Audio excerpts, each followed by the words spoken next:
Entonces, pues para comenzar hoy, chicos, vamos a ver una presentación de lo que fue el Bogotazo o el 9 de abril de 1948. Entonces ya les comparto acá. Listo, chicos, todos están viendo la presentación de PowerPoint.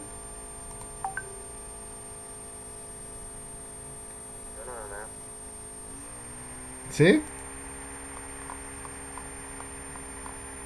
¿Sí están Sí, viendo? señor. Ah, bueno, eso. Respóndame ahí sí por el qué, por el micrófono para yo poderme dar cuenta. Listo. Entonces, el Bogotazo fue el hecho que dio origen al periodo conocido como la violencia en Colombia y sucedió el 9 de abril de 1948, obviamente, como su mismo nombre lo dice, en la ciudad de Bogotá. Bueno, acá de fondo vemos una imagen pues muy diciente de lo que fue el Bogotazo. Pues después del Bogotazo, Bogotá quedó prácticamente semidestruida, ¿no? Y pues el protagonista del Bogotazo fue el candidato liberal Jorge Eliezer Gaitán. Jorge Eliezer Gaitán fue uno de los políticos más reconocidos de Colombia en lo que fue la primera mitad del siglo XX. Él fue abogado de profesión, hizo su maestría en Italia, alcanzando el cum laude. Bueno, ¿qué es el cum laude? Es decir, cuando una tesis de grado es extremadamente buena, ¿sí? O sea, prácticamente la tesis es mejor de la que haría, digamos, por decirlo así, el, el profesor. Acá le voy a entrar a alguien más. Pues se conoce como el Magna Cum Laude. Entonces él alcanzó esa distinción. A su largo de su carrera, pues Jorge Eliezer Gaitán, que lo podemos ver ahí en el fondo de la imagen, ¿no? O en la imagen de fondo, mejor dicho, pues tuvo muchos cargos públicos, ¿no? Entonces él también creó en 1933 lo que fue la Unión de Izquierda Revolucionaria, que fue un ala disidente del Partido Liberal. Es decir, él inició, o sus comienzos fueron en el Partido Liberal, pero pues no estaba de acuerdo con muchas de las políticas de su partido. Sobre todo él acuñó una frase que pues ahora también es muy común, que es lo de la oligarquía, ¿sí? Entonces él decía que dentro de su partido pues la mayoría eran oligarcas, es decir, aquellos que ostentan el poder económico y político. Bueno, también dentro de sus cargos públicos estuvieron la alcaldía de Bogotá, también él fue ministro de Educación, ministro de Trabajo, y desde el 46 hasta su muerte en el 48 pues fue también el jefe máximo del Partido Liberal. Una característica que tuvo Jorge Eliezer Gaitán fue que fue un gran orador, es decir, tenía una expresión verbal excelente, ¿sí? Y tenía también pues esa capacidad para llevar a la gente, ¿sí? A sus discursos. Y también pues el hombre fue muy populista, ¿sí? Es decir, una de sus frases que ahorita las vamos a ver, o bueno, la voy a poner, es esta, que es muy conocida, que dice: yo no soy un hombre, soy un pueblo y el pueblo es mayor a sus dirigentes.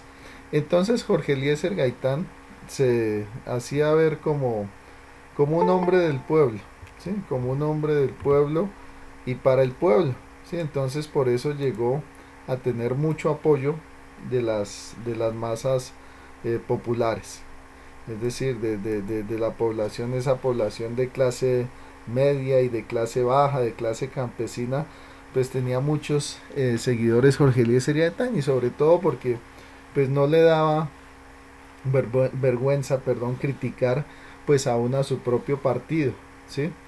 Entonces muchos de sus discursos pues iban enfocados a eso, ¿no? A una crítica social de cómo las clases dirigentes pues habían gobernado al país durante mucho tiempo y las clases populares no tenían, pues según él, esa oportunidad.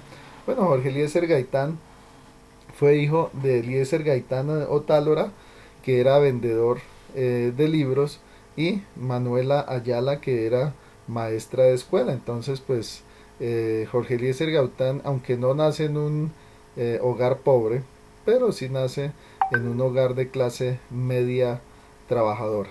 Y también, pues mucho de su discurso, pues iba enfocado a esa clase media trabajadora. La vida de Jorge Eliezer Gaitán pues termina a los 45 años con su muerte y lo que da original Bogotazo.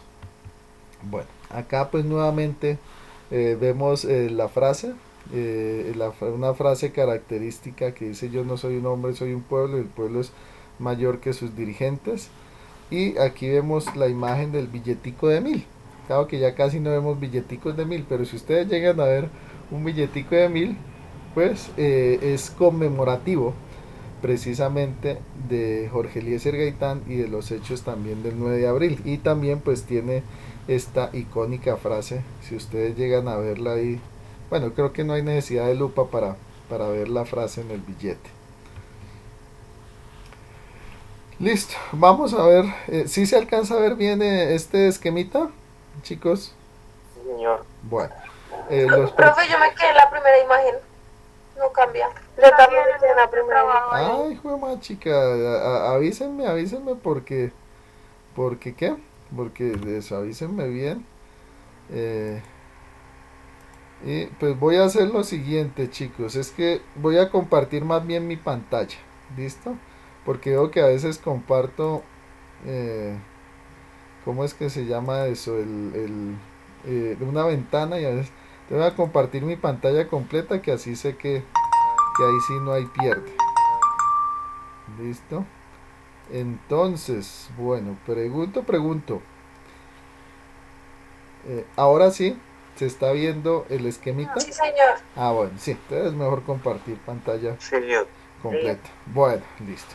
Entonces acá tenemos un esquema que no lo elaboré yo, es bajado de un especial de El Tiempo, precisamente sobre el 9 de abril, donde tenemos a los tres protagonistas, ¿sí? En primer lugar tenemos a Jorge Eliezer Gaitán, que obviamente es el protagonista indiscutible, es el líder del Partido Liberal, que es asesinado y que desencadena pues todo un periodo perdón, de violencia. ¿Sí? Aquí vemos también pues en una línea del tiempo los cargos públicos o los hechos más relevantes de su carrera. Entonces, como les decía, la creación de la Unión de Izquierda Revolucionaria, que fue un ala disidente del liberalismo. También algunos también le llamaron nuevo liberalismo, ¿sí? Su nombramiento como alcalde, como ministro de Educación, como ministro de Trabajo y finalmente como jefe del Partido Liberal. Eh, También, entonces aquí vemos pues un poco de la biografía, por decirlo así, de Jorge Eliezer Gaitán. Ahí tenemos también entonces lo que les decía, que él fue abogado, profesor también universitario, como ya les decía, pues tuvo un doctorado en la Universidad de Roma, que pues se le nombró, o sea, como magna cum laude, es decir, eh, o sea, súper excelente su tesis de grado. Eh, y por otro lado tenemos al asesino, el asesino de Jorge Eliezer Gaitán. Fue un joven conocido como Juan Roa Sierra. De profesión era albañil. Y pues Juan Roa Sierra pues es muy poco lo que se sabe. De lo poco que se sabe era que Juan Roa Sierra era un hombre muy creyente del esoterismo, ¿sí? También él consultaba a un gurú, ¿sí?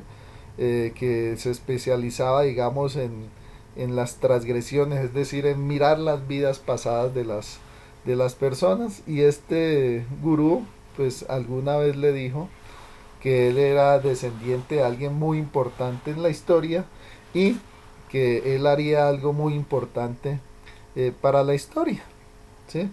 Eh, mm, Algo paradójico es que los dos nacieron casi en la misma fecha y nacieron también muy cerca, digamos, de la vivienda uno del otro, ¿sí? De Juan Roa Sierra pues no se conoce mucho, solamente eso, que era creyente del esoterismo, que consultaba a un gurú y que le hablaba siempre de las regresiones y que en su vida pasada había sido alguien bien importante y que tenía también algo importante para hacer, ¿sí? Juan Roa Sierra, entonces, lo que es el 9 de abril de 1948, cuando Jorge Eliezer Gaitán salía de su oficina de abogados, lo espera a la salida y le dispara con un revólver, pues hiriéndolo mortalmente. Nunca se supo cuáles fueron las razones, ya que pues apenas asesina a Gaitán, el hombre huye, ¿sí? Huye, y la gente que estaba tan enardecida, tan, mejor dicho, en un estado de dolor y excitación muy grande, pues lo que hicieron fue desnudarlo y matarlo a punta de lo que llamaríamos coloquialmente pata y puño, ¿sí? Entonces pues nunca hubo la oportunidad de eh, pues que se investigara realmente cuáles fueron las razones o si él actuó solo o si actuó animado por alguien. Pues del asesinato de Jorge Eliezer Gaitán existen muchas teorías, ¿no? Pues Jorge Eliezer Gaitán, a lo largo de su carrera política y sobre todo en el último periodo, cuando él funge como jefe del Partido Liberal, pues se había ganado bastantes enemigos, porque como ya les decía, dentro de su discurso, que era muy populista, pues él criticaba a las élites tradicionales de la política colombiana, tanto del partido conservador como de su propio partido liberal. También pues Jorge Eliezer Gaitán criticaba el actuar de otros partidos alternativos, como era el Partido Comunista. Es decir, Jorge Eliezer Gaitán criticaba a todos los partidos de su época. Entonces, pues se ganó enemigos en todos lados, ¿no? Tanto de los liberales como los conservadores.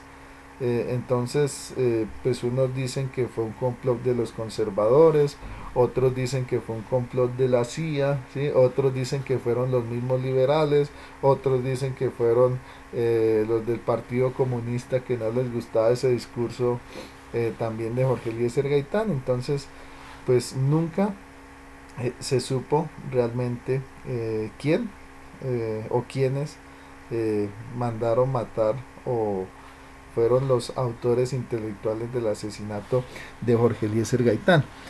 Por último tenemos pues otro de los protagonistas, que fue el presidente de la República de la época, que era Mariano Ospina Pérez, ¿sí?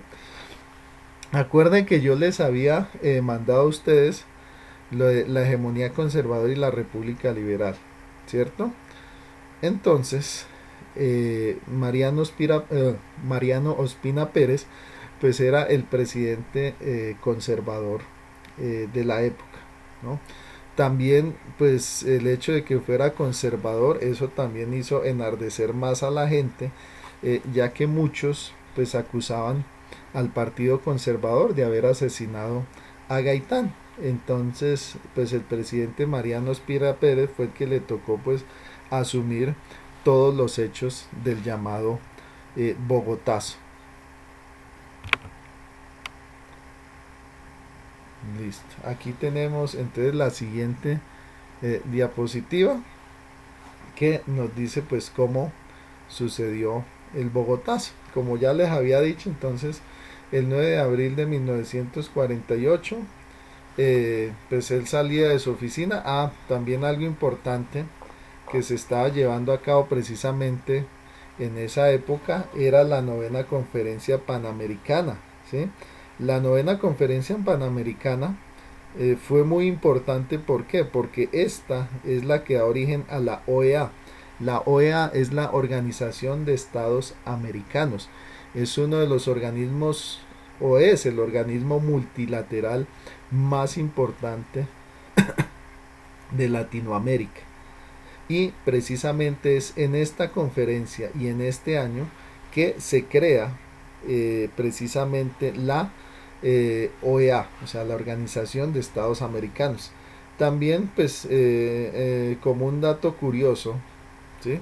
Es que ese día Gaitán se iba a ver con Fidel Castro, ¿sí? Si ustedes conocen o imposible no hayan escuchado hablar de Fidel Castro, quien fue el líder, o pues que no nos dé pena decirlo, el dictador que tuvo Cuba, ¿sí? Desde la Revolución Cubana hasta su muerte ya hace algunos años. Entonces Fidel Castro, que en ese tiempo no era ningún líder revolucionario, que en ese tiempo era simplemente un estudiante también de abogacía, pues se había hablado con Jorge Eliezer Gaitán y pues ellos habían quedado de verse precisamente ese fatídico día y pues nunca lograron encontrarse Fidel Castro y Jorge Eliezer Gaitán porque pues se dieron los hechos que pues estamos viendo acá, que fue el asesinato de Jorge Eliezer Gaitán. Bueno,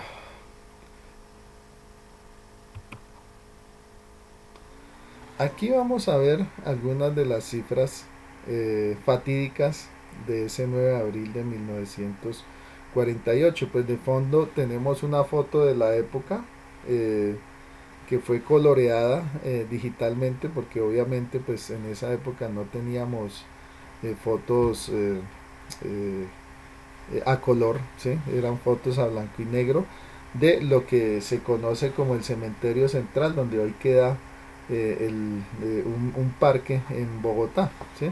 Entonces en esa época quedaba el cementerio central y donde se llevaron pues los miles eh, de muertos, ¿sí?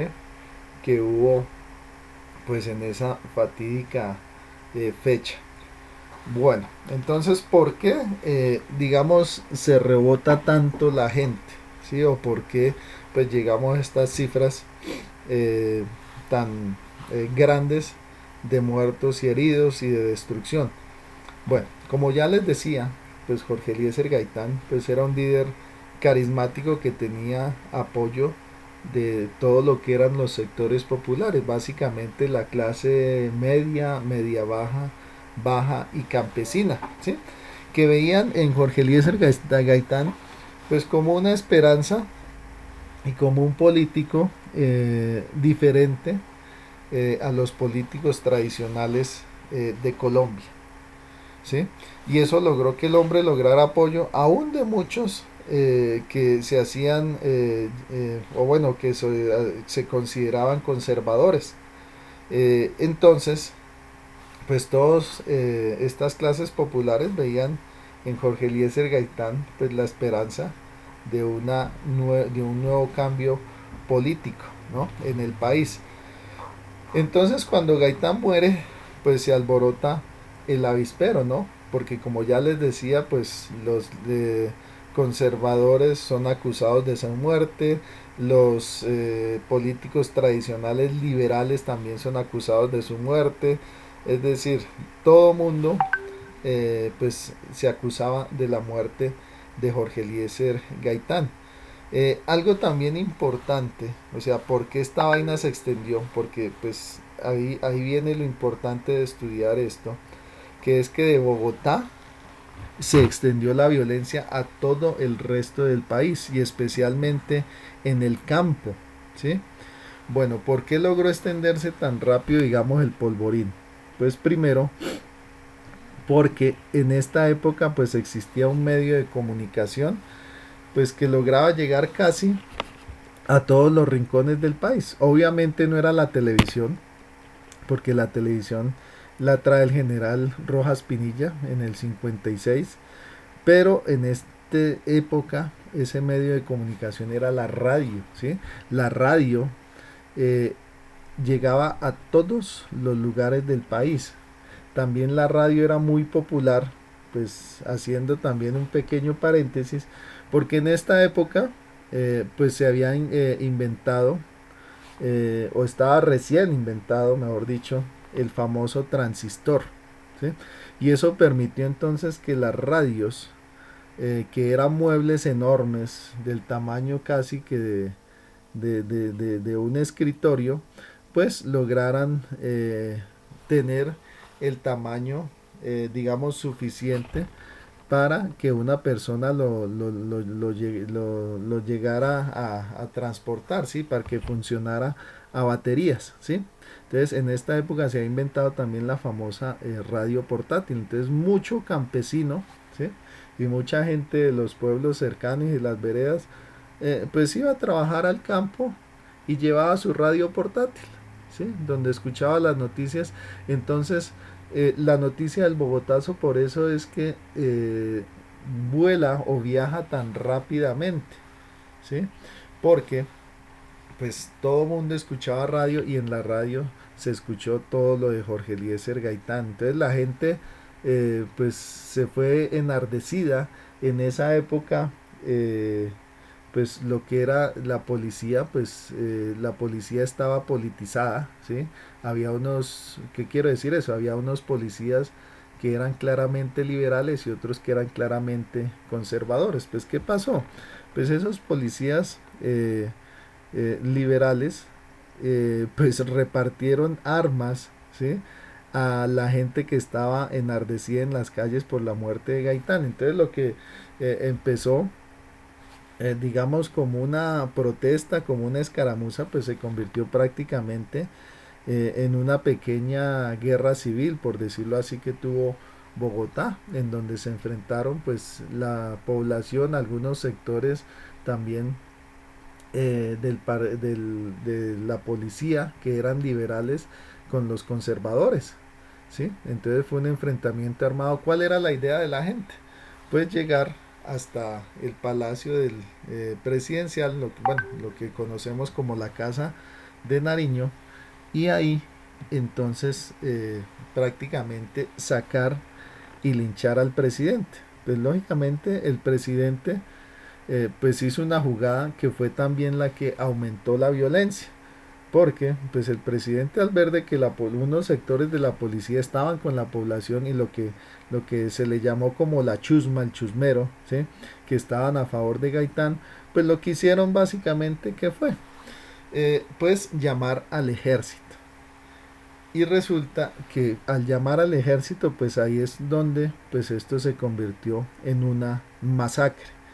¿Por qué? Porque pues el ejército es un cuerpo que está conformado básicamente para la guerra regular, ¿no? Entre dos facciones armadas. Entonces, en este caso, lo que hizo el ejército pues fue reprimir a plomo, ¿sí? Llamémosle así, a plomo, las revueltas, y eso fue lo que hizo que aumentara, o bueno, que llegáramos a estas cifras. ¿Cuáles cifras? Las que vemos acá. Alrededor de 3.000 muertos y desaparecidos, 20.000 heridos y 146 edificios afectados. Que de unas pérdidas de casi 6,5 millones de pesos de la época, que eso era, bueno, como por decir algo, unos 65.000 o más millones de esta época, ¿no? Entonces fueron cifras grandísimas. También Bogotá quedó semidestruida. En esa época Bogotá tenía lo que se conoce como el tranvía. Si ustedes se acuerdan, la imagen de portada, ¿sí? Precisamente nos mostraba un tranvía incendiado, ¿cierto? Y entonces todo lo que fue el centro de Bogotá quedó prácticamente semidestruido. Y ahí en la imagen, pues que es muy diciente, podemos ver pues la cantidad de muertos, tanto así que los llevaban por camionados al cementerio central, y ahí la gente se acercaba pues para encontrar a su familiar muerto. Bueno, consecuencias inmediatas del Bogotazo. Pues primero, fue el asedio de Bogotá por 3 días, o sea, por eso fue esta cantidad de muertos, porque fueron prácticamente 3 días de protestas, desórdenes, ¿sí? Violencia y represión. También, como les decía, pues el presidente Ospina Pérez, que era conservador, pues llama al ejército porque pues la gente iba básicamente a sacarlo allá de la casa de Nariño, entonces por eso llama al ejército y al llamar al ejército entonces la gente pues prácticamente reprimida eh, a bala, ¿sí? O sea, prácticamente a bala.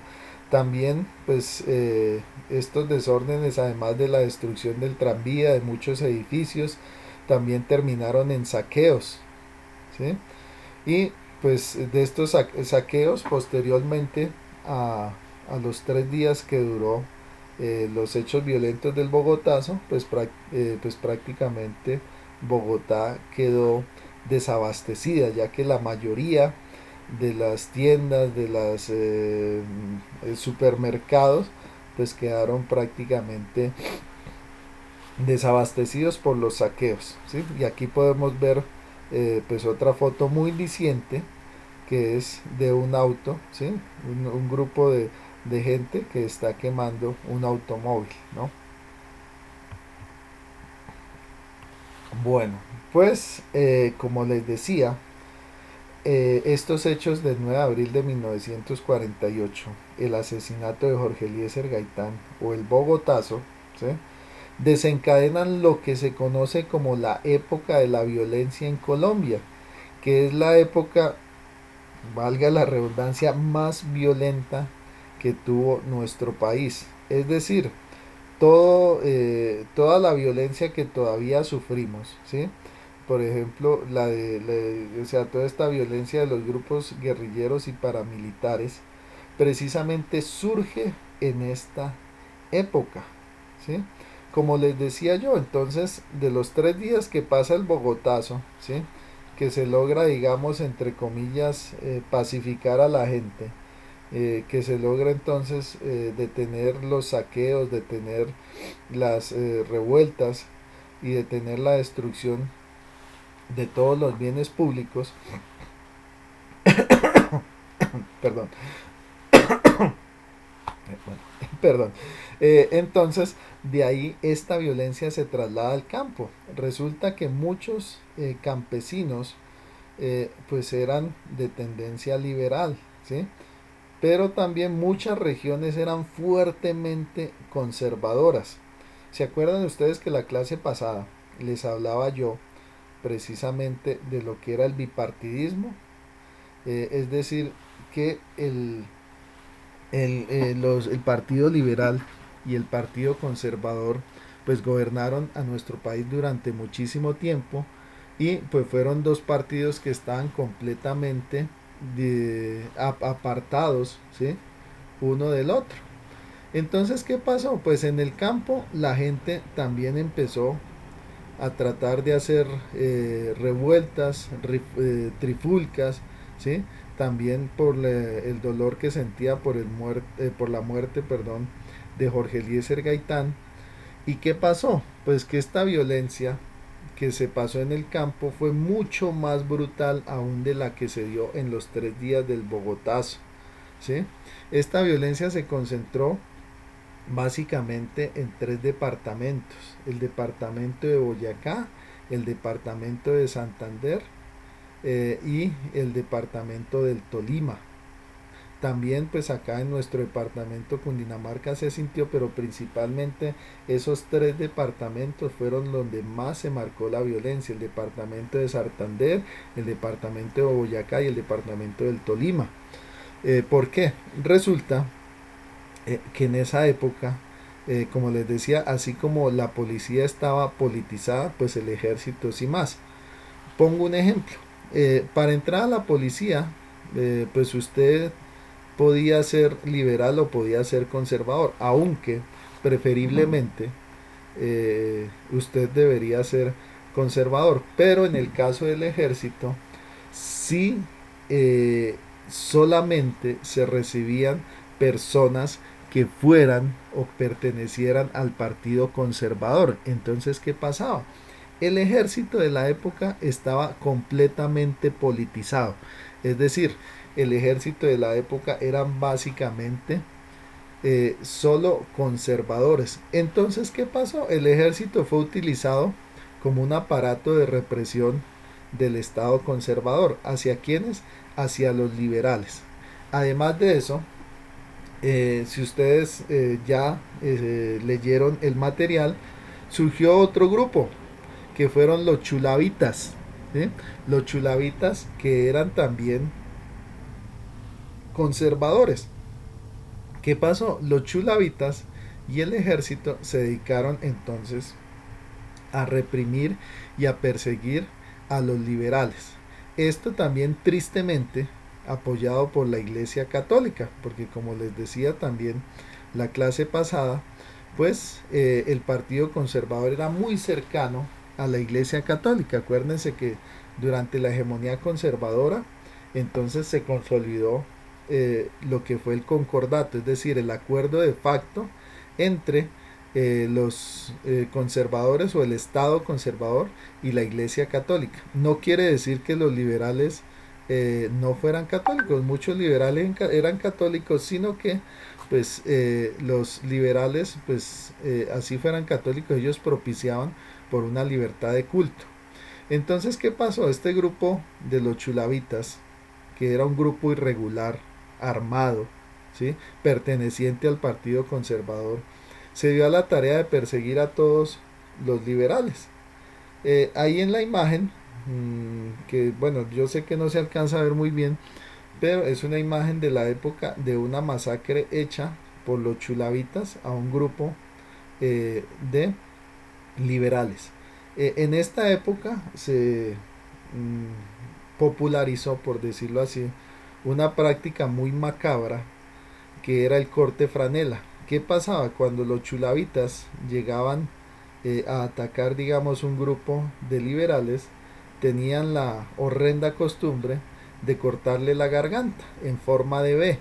Resulta que se le llamó el corte franela porque en esa época pues los buzos y las camisas que venían con ese cuello en V se les llamaba el corte franela. Entonces, asimismo, a ese corte de la garganta en B, pues se le adoptó también ese nombre del corte franela, que era una de las prácticas horrendas que se tuvo en la época de la violencia por parte de los chulavitas y otros grupos conservadores en contra de los liberales. ¿Quiénes eran perseguidos en esa época? Pues obviamente los liberales también eran perseguidos, se me va ahorita el nombre, los protestantes o los evangélicos, ¿sí? También eran perseguidos en esa época. Los campesinos. Sí, sí, exactamente, los campesinos, pero los campesinos que profesaban precisamente eso, o sea, campesinos que eran liberales, campesinos que eran protestantes, que ya en esta época pues el protestantismo ya estaba llegando a nuestro país, ¿sí?